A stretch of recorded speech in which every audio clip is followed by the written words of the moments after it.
అందరికీ నమస్కారం. నా పేరు అర్చన. ఈరోజు కథ 'నా గుండె చప్పుడు నువ్వే' పార్ట్ 38. ఆఫ్టర్ 1½ అవర్ హర్ష హాస్టల్‌కి వస్తాడు. పాపకి కాల్ చేస్తూ ఉంటాడు. బట్ పాప లిఫ్ట్ చేయదు. ఎన్నిసార్లు ట్రై చేసినా లిఫ్ట్ చేయకపోయేసరికి కోపం పీక్సుకుపోతుంది బాబుకి.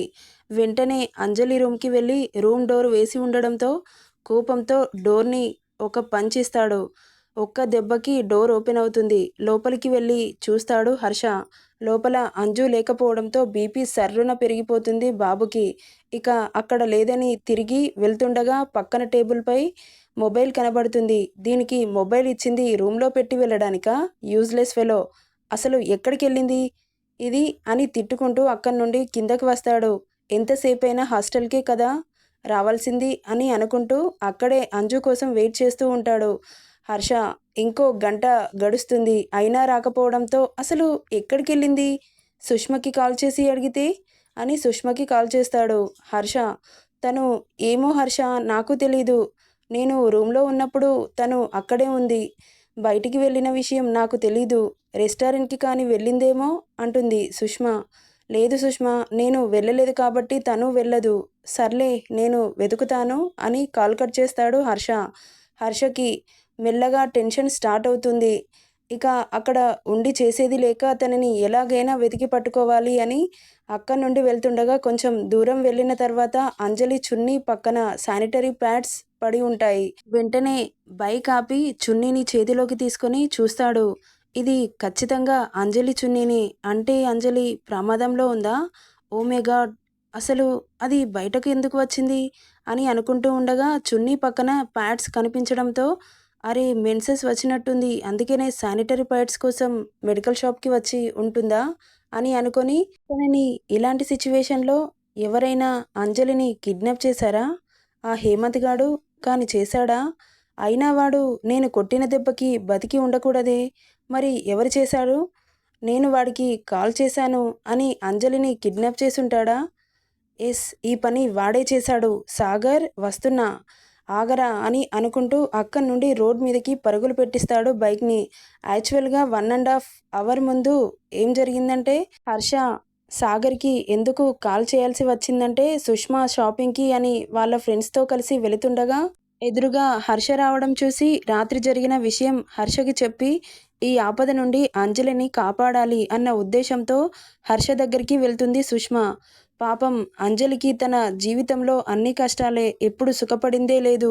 ఈ విషయం హర్షకు చెబితే ఏనన్నా ఈ ఆపద నుండి బయటపడేస్తాడు అని అనుకుంటూ ఎదురుగా వస్తున్న బైక్‌ని ఆపుతుంది సుష్మ. సుష్మేంటి నా బైక్‌ని ఆపుతుంది అని అనుకుంటూ ఆపుతాడు హర్ష. ఏమైంది సుష్మా అని కళ్ళకున్న గాగుల్స్ తీస్తూ అడుగుతాడు. అది హర్ష నీతో ఒక విషయం మాట్లాడాలి. ఏంటి? ఏ విషయం? ఏంటంటే నైట్ నువ్వు అంజలిని దింపి వెళ్ళిన తర్వాత సాగర్ అంజలిని బెదిరించాడు. నువ్వు అంజలి క్లోజ్‌గా ఉన్న వీడియో చూపించి తన దగ్గర ఒక గంట గడపకపోతే ఈ వీడియోని వైరల్ చేస్తానని బెదిరించాడు. నీకు చెప్తే న్యూస్‌లో హెడ్‌లైన్‌గా వేయిస్తానని వార్నింగ్ ఇచ్చాడు. తను చెబుతుండగా హర్ష ఐస్, ఫేస్ అంతా రెడ్‌గా మారిపోతుంది. దవడ కండరాలు బిగుసుకుంటాయి. హర్ష మజిల్స్ బయటికి తేలి ఉండడంతో తనని అలా చూస్తున్న సుష్మకి వణుకు పుడుతుంది. సరే హర్ష తనని నువ్వే కాపాడాలి. నువ్వేం టెన్షన్ పడకు సుష్మా. యూ కెన్ గో అంటాడు. హర్ష సీరియస్‌గా మొబైల్ చేతిలోకి తీసుకొని వెంటనే సాగర్‌కి కాల్ చేస్తాడు. వాడు లిఫ్ట్ చేయకపోయేసరికి నీ పని తర్వాత చెబుతాన్రా అని అనుకుంటూ అంజలి ఉన్న హాస్టల్‌కి వస్తాడు హర్ష. ప్రెజెంట్ హర్ష తనని ఎక్కడికి తీసుకెళ్లారోనని తనకి తెలిసిన ప్లేసెస్ అన్నీ వెతుకుతూ ఉంటాడు. 2½ అవర్స్ బిఫోర్ అంజలికి మెన్సెస్ రావడం వల్ల శానిటరీ ప్యాడ్స్ కోసం మెడికల్ షాప్‌కి వెళ్తుంది. వాటిని తీసుకొని వస్తుండగా సర్రున తన ముందు ఒక కార్ వచ్చి ఆగి అందులో ఉన్న వ్యక్తులు తనని కార్‌లోకి లాగుతారు. సడెన్‌గా జరిగిన పరిణామానికి షాక్‌లో ఉండిపోతుంది అంజలి. మీరెవరు? నన్నెందుకు కిడ్నాప్ చేస్తున్నారు? మీకు ఏం కావాలి? అంటూ అరుస్తున్నా వినకుండా తనని నిర్మానుష్యంగా ఉన్న ప్లేస్‌కి తీసుకెళ్ళి అక్కడ పాడుబడ్డ బంగ్లా ముందు కార్ ఆపి అంజుని లోపలికి లాక్కొని వెళ్తూ ఉంటారు. తన బలమంతా యూజ్ చేసి కాళ్ళతో తంతూ ఎవర్రా మీరు? నన్నెందుకు కిడ్నాప్ చేశారు? ప్లీజ్ నన్ను వదలండి అంటున్నా వాళ్ళకి కనికరం లేకుండా అది అరవకుండా దాని నోటికి ప్లాస్టర్ వేయండిరా అంటాడు సాగర్. అందులో ఒకడు అంజు మౌత్‌కి ప్లాస్టర్ వేస్తాడు. అప్పటికే తనకు స్టమక్ పెయిన్ ఉండడంతో అంజుకి ఒంట్లో నీరసం ఆవహిస్తుంది. తనకి కాళ్ళు అల్లుకుపోతూ ఉంటాయి. ఇక ఎంత వాళ్ళతో పెనుగులాడినా వాళ్ళ ముందు అంజు బలం సరిపోవట్లేదు. మెల్లగా కళ్ళు తిరగడం స్టార్ట్ అవుతాయి. తనకి నడవడానికి కూడా ఓపిక లేకపోవడంతో నడవలేక తూలుతూ ఉంటుంది. తనని లాక్కొచ్చి అక్కడ పడేసి వెళ్ళిపోతారు సాగర్ అరేంజ్ చేసిన రౌడీలు. సాగర్ కళ్ళు మూస్తూ తెరుస్తున్న అంజలిని చూస్తూ దగ్గరికి వచ్చి తన మూతికి ఉన్న ప్లాస్టర్ తీసేసి, ఏంటే నన్నే కొడతావా? ఇప్పుడు కొట్టు చూస్తా. నిన్న పొగరుగా మాట్లాడావు కదా, ఇప్పుడు మాట్లాడు. నీ జీవితం ఇంకా కొన్ని క్షణాల్లో గుగ్గిపాలు కాబోతుంది అని రాక్షస నవ్వు నవ్వుతాడు సాగర్. నీకు ఇంకో గుడ్ న్యూస్ చెప్పనా? నేను నిన్ను పాడు చేసేసి చంపితే నాకు ఏం లాభం ఉండదు బేబీ. అందుకే నిన్ను దుబాయ్కి అమ్మేస్తున్నాను. అదిగో అక్కడ చూడు, అతనే నిన్ను దుబాయ్కి తీసుకెళ్లేది అని చెబుతున్న వాడి మాటలకి బ్రెయిన్ అంతా మొద్దుబారిపోతుంది అంజలికి. నన్ను ఏం చెయ్యకు ప్లీజ్, నీ కాళ్ళు పట్టుకుంటాను. నిన్ను కొట్టినందుకు నన్ను క్షమించు ప్లీజ్ అంటూ తన కాళ్ళ వేళ్ళ పడుతుంది అంజలి. ఎందుకు బేబీ అంతలా ఏడుస్తున్నావు? నీ జీవితం మధ్యలోనే అర్ధంతరంగా ఆగిపోతుందని ఏడుస్తున్నావా? ఏడవకు బేబీ, నువ్వు ఏడుస్తుంటే నేను చూడలేను అంటాడు. ఇప్పుడే వస్తాను అంటూ అక్కడి నుండి వెళ్ళి దుబాయ్ షేక్తో అంజలి డీలింగ్ మాట్లాడుతున్నాడు. నాకు ఫ్లైట్కి టైం అవుతుంది, ఇంకో గంటలో ఇక్కడి నుండి వెళ్ళిపోవాలి అని అంటాడు షేక్. నాకు అరబిక్ రాదు, సో తెలుగులో చెప్పాను.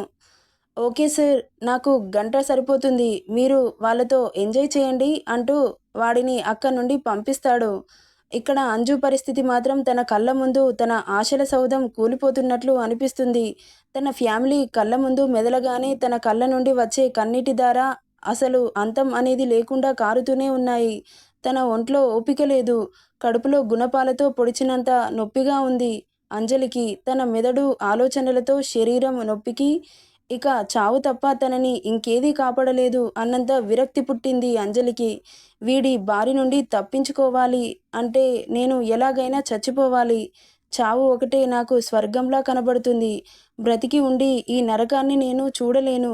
వాడితో తలపడాలన్నా నాకు శక్తి లేదు. నన్ను ఆ దేవుడు కూడా కాపాడలేడు అని నిరాశ నిస్పృహ చేరిన మెదడుతో పోటీ పడుతుంది అంజలి. ఇక గట్టిగా నిర్ణయించుకొని వాడి చేతిలో నేను నలిగిపోయి ప్రాణాలు వదిలిపెడితే నా ఆత్మకు శాంతి ఉండదు. వాడు నన్ను ఏం చేయకముందే ఇక్కడే ఎలాగైనా నా ప్రాణం తీసేసుకోవాలి. అప్పుడు నా ఆత్మ కనీసం తృప్తిగా అయినా ఉంటుంది. ఇక అమ్మ అంటే తనని కాపాడడం నా చేతిలో లేదు. ఆ దేవుడి నిర్ణయానికి తలొంచాల్సి తప్పదు. నేను బ్రతికుంటే మాత్రం నా తల్లిని కాపాడుకోవాలని అనుకున్నాను.